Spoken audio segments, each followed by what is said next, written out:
मैं युवाओं से एक निवेदन करना चाहूंगा कि ध्रुव राठी के उन्हीं वीडियो को आप एक बार फिर से देखो और उसको गूगल से रिकन्फर्म कर लो। उसमें जितने भी डेटाज दिए हुए हैं वो विवादास्पद हैं, जितनी फिगर्स दी हुई हैं वो ब्रेन वॉशिंग है। आप अगर उनके वीडियो को देखेंगे तो सिर्फ युवाओं को मनोबल गिराने के सिवाय उसने कुछ भी नहीं किया। नमस्कार, नमो नारायण। सनातन की जीत की आप सबको बहुत बहुत हार्दिक बधाई। जो संकल्प हमने मिलकर लिया था उस संकल्प की यात्रा का प्रारंभ मंगलमय है, लेकिन अब समय है आत्मचिंतन का, विवेचन का और उन षड्यंत्रों का जिन्होंने इस देश को नीचे गिराने में एक भी कसर बाकी नहीं छोड़ी। यूं कहें कि प्रधानमंत्री मोदी जी को हराने की एक विधिवत सुपारी दी गई थी और इस सुपारी को पूरे इंटरनेशनल रैकेट ने एक पूरे अच्छे प्लान की तरह एग्जीक्यूट भी किया। और अगर हम सोशल मीडिया और रिपोर्ट्स पर भरोसा करें तो इस मोदी को हराने की सुपारी के आगे आगे आप थी, यानी कि केजरीवाल की सरकार की आप। और इस आपके साथ की जो टीम का मास्टरमाइंड, कभी उनके साथ सोशल मीडिया का काम करने चुके, उनके लिए वीडियो बना चुके, फिर उन वीडियो को डिलीट कर चुके, उन वीडियो के साथ छेड़छाड़ कर चुका, ऐसा एक व्यक्ति, विवादास्पद वर्ण संकर प्रजा का राठी, ध्रुव राठी। आपको नाम से यह व्यक्ति हिंदू लगेगा, लेकिन सावधान, ये क्रिप्टो क्रिश्चियन है, ये प्लांटेड आदमी है और ये जॉर्ज सोरस का पाला हुआ जर्मन शेफर्ड कुत्ता है। इस इंसान ने भारत के स्वाभिमान को, भारत के सनातन को नीचे करने के लिए एक भी अवसर नहीं छोड़ा। मैं इसके सब वीडियो देख रहा था और आप भी देख रहे थे, और हमारे युवाओं को इसने मिसगाइड करने का एक भी मौका नहीं छोड़ा, चाहे वो डिक्टेटर की हेडलाइन के ऊपर हो, चाहे वो बेरोजगारी के ऊपर हो, चाहे वो अन्य टाइटल्स के ऊपर हो। क्या आपने कभी ध्यान दिया वो क्या इतना बड़ा इन्फ्लुएंसर था जिसको इतनी व्यूज मिलनी चाहिए थी? नहीं। ध्रुव राठी के वीडियो को ज्यादा पाकिस्तानियों ने व्यूज दिला करके ऊंचा किया था, क्योंकि पाकिस्तान में रीतसर आईएसआई ने उसके वीडियो को फंडिंग की हुई है। साथ साथ के जॉर्ज सोरेस के फंडिंग से ध्रुव राठी और टीम ने अपने काम को प्रो हिंदूवादी, एक सॉफ्ट हिंदुत्व का चेहरा दिखाने के लिए यही हिंदू नाम ध्रुव राठी का इस्तेमाल किया, जबकि उसकी पत्नी क्रिश्चियन है और उसके बाकी भी रिश्ते बहुत ही विवादास्पद हैं। आप अगर उनके वीडियो को देखेंगे तो सिर्फ युवाओं को मनोबल गिराने के सिवाय उसने कुछ भी नहीं किया। हाँ, सावधान इसलिए भी होना चाहिए कि आने वाले दिनों के अंदर यही मोदी को हराने वाली जो टीम प्लान कर रही थी, जिसने सुपारी दी थी, ये ध्रुव राठी को राजनीतिक नेता केजरीवाल की तरह भी प्लांट कर सकते हैं। लेकिन सावधान हो जाना है हमें, क्योंकि एक और केजरीवाल पैदा हो रहा है। भगवान करे कि हमारी एजेंसियां अपने अच्छे काम के लिए जैसे समय से काम कर रही हैं वो काम करें, और ये इस तरह के देशद्रोही, समाजद्रोही लोग जल्द से जल्द पकड़े भी जाएं। मुझे गर्व है कि हमारे सनातन भारत में आज भी कुछ ऐसे यूट्यूबर्स हैं जिन्होंने बहुत मेहनत करके उसके कब्र को खोदा और उसकी सारी डिटेलिंग पे कई वीडियोस भी बनाई। उसमें एल्विश यादव का भी नाम आता है। मैं एल्विश यादव को व्यक्तिगत रीत से भी बहुत धन्यवाद करूंगा कि जिस तरह का रिसर्च, एनालिसिस और रिपोर्टिंग उसने की है, काबिले तारीफ है। मैं जो आपसे कंटेंट आज शेयर कर रहा हूं उसमें ध्रुव राठी एक हिंदुत्व का चेहरा खुद को बताता है, लेकिन वो गेरुआ पहने हुए जो गमछे वाले हैं उनको वो छपरी कहता है। आप सोचो, वो जब औरंगजेब की बात करता है तो औरंगजेब को सेक्युलर कहता है, लेकिन छत्रपति शिवाजी महाराज को छत्रपति तक भी संबोधन करने में उसके जीभ में कीड़े पड़ते हैं। इसका मतलब आप समझ सकते हो कि उसको अपने स्वाभिमान, हिंदुत्व और राष्ट्रवाद पर कितना भरोसा और श्रद्धा होगी।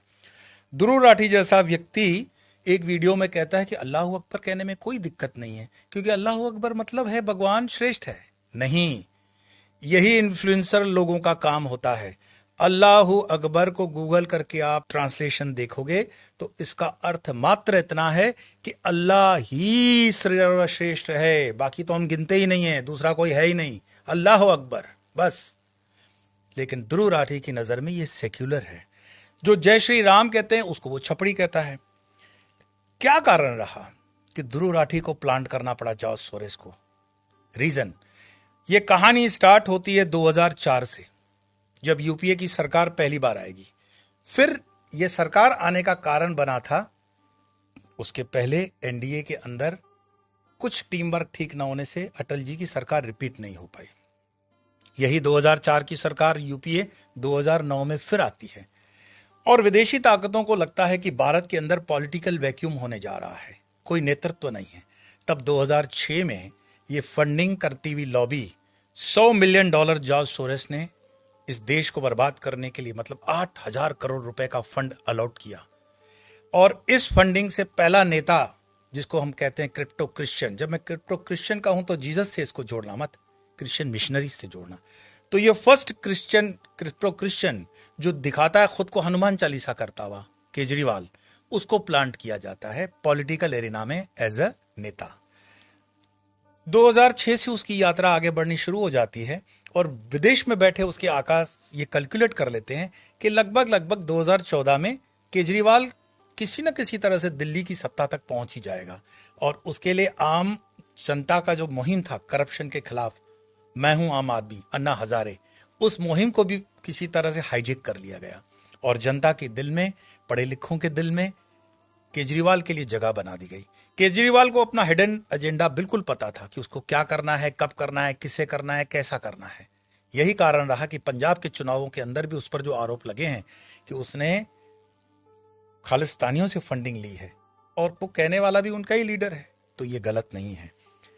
लेकिन कहते हैं ना कि राम जी के राज्य में आप सोचो एक होता दूसरा है, मैन प्रपोजेस गॉड डिस्पोजेस। जब इन फिरंगियों ने जो प्लान किया था कि भारत देश पर वो एक देशी चमड़ी का व्यक्ति बिठाएंगे जो दिखेगा तो हमें हिंदू शेर, लेकिन उसके अंदर होगी क्रिप्टो क्रिश्चियन लोमड़ी यानी केजरीवाल, वो फेल कैसे हो गया कि गुजरात से बढ़ता हुआ असली शेर गिर का नरेंद्र मोदी जी आगे बढ़ते हुए सत्ता के गलियारों में प्रधानमंत्री बनते हैं 2014 में। 2014 में उनके प्रधानमंत्री बनते हुए भी, अगर आपको याद हो, अमेरिका ने उनको वीजा देने से उन वक्त मना कर रखा था। और इसके मजे कौन ले रहा था? राहुल बाबा की पार्टी। क्यों? मैं आपको बताऊंगा कि ये राहुल बाबा की पार्टी का भी जॉर्ज सोरेस से क्या संबंध है। मैं आपको प्रमाण के साथ बताऊंगा कि जॉर्ज सोरेस के लिए कभी मनमोहन सिंह, हाँ वही मूक मनमोहन सिंह जी की बेटी भी काम कर चुकी है। तो ये चोर मौसेरे भाई सब आपस में बंधे हुए थे। ये बहुत अच्छे से उन्होंने प्लान एग्जीक्यूट किया और हिंदुओं को ठिकाने लगाने के लिए राम मंदिर के ऊपर जो निर्णय आने वाला था उसको रोकने का हर प्रयास, आप जानते हैं, कपिल सिब्बल और टीम ने खूब किया। लेकिन राम जी की जो इच्छा थी वो सर्वोपरि थी। 2014 में मोदी जी के वहां पहुंचने के बाद भी फिरंगियों ने ये नहीं सोचा कि मोदी जी इतने खतरनाक प्रधानमंत्री हो सकते हैं, और मोदी जी ने वो कर दिखाया। 2019 में मोदी जी ने फिर करिश्मा कर दिखाया और अब विदेशी लॉबी बहुत बहुत परेशान हो गई। क्यों परेशान हो गई? क्योंकि भारत देश के अंदर भारत के जो किसान अनाज पैदा कर रहे थे, तब भी हम सारी दालें कनाडा से इंपोर्ट कर रहे थे। वो सारी दालें जो कनाडा से हम इंपोर्ट कर रहे थे उसको पैदा कौन कर रहा था? वैंकूवर में बसे हुए हमारे सिख भाई। लेकिन अगर वहां की दालें हम इंपोर्ट नहीं करेंगे तो कनाडा की सारी इकोनॉमी रास्ते पे आ जाएगी। मोदी जी ने आखिरी खील कफन में वो भी ठोक दी कि भारत के किसानों को उन्होंने तेलियन और दालों की खेती करने के लिए एनकरेज किया और दालें भारत में पैदा होने लगी। दालें भारत में पैदा होने लगी तब ट्रूडो सरकार ने खालिस्तानियों को यह कहा कि अब आप हमारे काम के नहीं हो, इसीलिए आप कुछ भी करो। सीएए, एनआरसी और ये जो किसान आंदोलन आपने देखा, ये आंदोलन उसी फंडिंग का नतीजा था। एक बहुत बड़े षड्यंत्र के तहत रोड्स को ब्लॉक किया गया, जुडिशरी को इन्फ्लुएंस किया गया, और इसमें कुछ पत्रकार, हाँ हिंदी पत्रकार भी इसमें शामिल हैं, जिनको मैं बोलता हूं लिब्रांडू। ये लिब्रांडुओं ने पैसे लिए और उन्होंने सॉफ्ट हिंदुत्व दिखाते हुए ऐसे दिखाया कि जैसे मोदी सरकार बहुत अन्याय कर रही है, और हिंदुओं से उनके वोट काटने की पूरी कोशिश की गई। लेकिन सनातन धर्म की यह विशेषता रही है और हिंदू जनमानस के हृदय की यह विशेषता रही है कि वो जब निर्णय कर ही लेता है तो कर ही लेता है। ये बहुत निर्णायक चुनाव था 2024 का। अगर 2024 का चुनाव मोदी जी कहीं थोड़ा आगे पीछे हो जाते तो भारत अपने आप स्वतः ही गुलामी की जंजीरों में जकड़ने की शुरुआत कर लेता। कैसे? अगर आपको याद हो तो वो वीडियो देख लो जिसमें केजरीवाल कहता है कि अगर आपने मुझे वोट नहीं दिया तो मुझे जेल जाना पड़ेगा। उसको जेल जाना ही था, जाना ही पड़ेगा और गया भी। लेकिन अगर 1 मिनट के लिए आप सीन को उल्टा कर देंगे तो क्या आपको लगता है कि ये जो सारा इंडी गठबंधन दिखाता था कि हम सब साथ साथ में हैं, वो सचमुच में साथ साथ में थे? नहीं। इंडी गठबंधन की अपनी आंतरिक कलह ने ही उसको बर्बाद कर दिया, उसकी कब्र स्वयं खोदी उसने। क्योंकि सबसे ज्यादा अगर केजरीवाल के बाहर आने से किसी को घाटा हुआ तो कांग्रेस को हुआ, क्योंकि केजरीवाल सीधे सीधे फक्त 2 या 3 सीट ही दिल्ली की बीजेपी से सीधे टकराव में था, बाकी सीटें पंजाब की तो वो कांग्रेस से लड़ रहा था। अब मजे की बात यह है कि उसको केस भी कौन लड़ रहा था? मनु सिंघवी। मनु सिंघवी कौन है? कांग्रेस का ही। लेकिन कांग्रेस के मनु सिंघवी ने क्यों केजरीवाल को सपोर्ट किया? क्योंकि राज्यसभा की सीट मनु सिंघवी हार चुके थे। वो मलाल, वो जख्म हरा था। प्लस केजरीवाल ने जो कांड हुआ वो मारधाड़ वाला, आपको पता है, उसमें उनको राज्यसभा सीट के देने की बात हुई। वो तो अब आने वाला समय आपको दिखेगा भी कि कौन उस पार्टी से त्यागपत्र देगा और कौन आगे जाएगा। कैसे कैसे धीरे अब सरकार सारी फाइलें खोल दी जाएगी। लेकिन मैं युवाओं से एक निवेदन करना चाहूंगा कि ध्रुव राठी के उन्हीं वीडियो को आप एक बार फिर से देखो और उसको गूगल से रिकन्फर्म कर लो। उसमें जितने भी डेटाज दिए हुए हैं वो विवादास्पद हैं, जितनी फिगर्स दी हुई है वो ब्रेन वॉशिंग है। वो एक धरे की मीडिया, विदेशी मीडिया, पालतू मीडिया, पेड मीडिया या लिब्रांडू मीडिया का ही वचन है। अगर आप देखोगे कि जो भाषण खड़गे देंगे वही ध्रुव राठी के वीडियो में आता था, जो भाषण केजरीवाल देने वाले होते थे वही भाषण आप ध्रुव राठी के वीडियो में देखोगे। हमारी पैनी नजर थी इन पर, लेकिन हमें भरोसा था भारत के जनमानस पर कि आप ईंट का जवाब पत्थर से जरूर देंगे, और वो दिया भी। हालांकि युवाओं को बरगलाना, उनका आत्मविश्वास कम करना, ये तो उसका रहा ही। ये देखा जाए तो ध्रुव राठी एक ऐसे ग्रुप से भी जुड़ा हुआ था जिसमें विवादास्पद और नाम भी हैं। आप 3-4 नामों को नोट करें। एक है आदिल आमीन। आदिल आमीन ये वो चेहरा है जो इसी गैंग का एक हिस्सा है। एक और नाम है, वो नाम है उमर खालिद। याद आ गया, टुकड़े टुकड़े गैंग। उसी टुकड़े टुकड़े गैंग का एक और सदस्य है बांसुरी वाला कन्हैया, जो दिल्ली से लड़ा। ये वो लोग हैं जो आपस में मिलकर के सरकार को, कहते हैं ना, डिस्टर्ब करने का कोई भी मौका नहीं छोड़ते।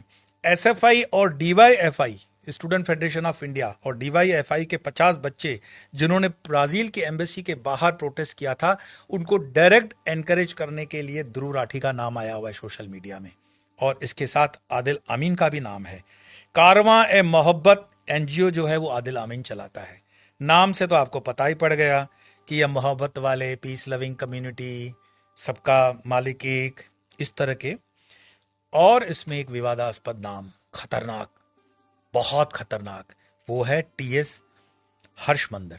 हर्षमंदर वो नाम है जो आपको दिखता तो हिंदू है, लेकिन भूलना मत ये वही व्यक्ति है जिसने सोनिया गांधी के दिमाग में वो कीड़ा डाला था कि जाते जाते वो बिल अगर पार्लियामेंट में पास हो गया होता तो आज हिंदू अपने ही देश के अंदर शरणार्थी होता।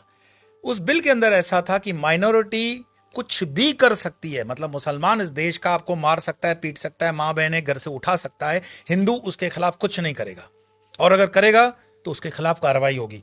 ये बिल बनाने वाला व्यक्ति हर्षमंदर है। हर्षमंदर यूपीए सरकार का इंटीग्रल पार्ट माना जाना चाहिए और सोनिया गांधी की एडवाइजरी बोर्ड का खासम खास। आप समझ गए ये लिम्बराडुओं की टीम। मैं अगर नाम लेता जाऊं तो इसमें तीस्ता सतलवाड़ भी आ जाएगी, लेकिन तीस्ता सतलवाड़ तो कल का बुझा हुआ चिराग है, हम उस पर ज्यादा बात नहीं करेंगे, आप उसके बारे में जानते ही हो।